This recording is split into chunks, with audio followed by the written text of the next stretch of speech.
We're back with Steiner Tractor, and we are going to install a new battery box on our 630, at which we're doing a float ride seat project. This is a perfect time to put a new battery box in your tractor if you got the float ride off of it, and if you have any rusting out in the bottom of your battery box, trying to repair that is, in my view, it's just not worth it.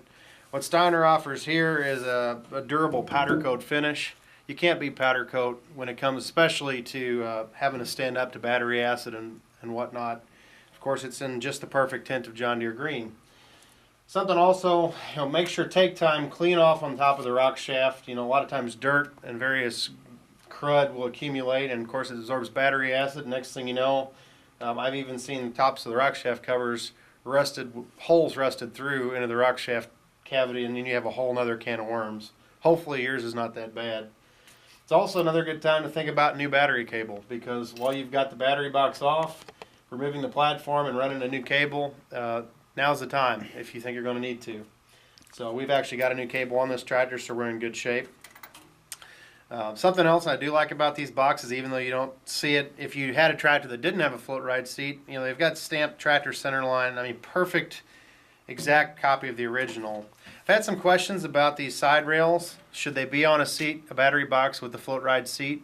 Yes, they should. I've got several original tractors, 20 and 30 series tractors that had float ride, and Deere put these brackets on whether you use the float ride or not. And of course, if you didn't, your seat went right on these rails on the side. So don't worry about these; they're supposed to be there. When you bolt down the box, make sure you use some good anti-seize on the 4 bolts in the corners. And of course, you've got these tabs right here to run your wiring harness for your seat light and your battery cable right up through. So we'll get this put on, and then we'll get to putting the float ride seat installed on the new battery box. Alright, it's important to make sure we get the right length bolts here, because if they were too long, it can interfere with these arms in both the front and the back. In this case, we're choosing to run the ground cable right to the battery box. It's something that's fairly easy to do. And that's completely up to your choice and discretion where you want to mount your battery cable for your ground, but I find this to be an easy place as long as you make sure everything is good and grounded and all that stuff. But you might have to use a longer bolt and some shims just like we did here.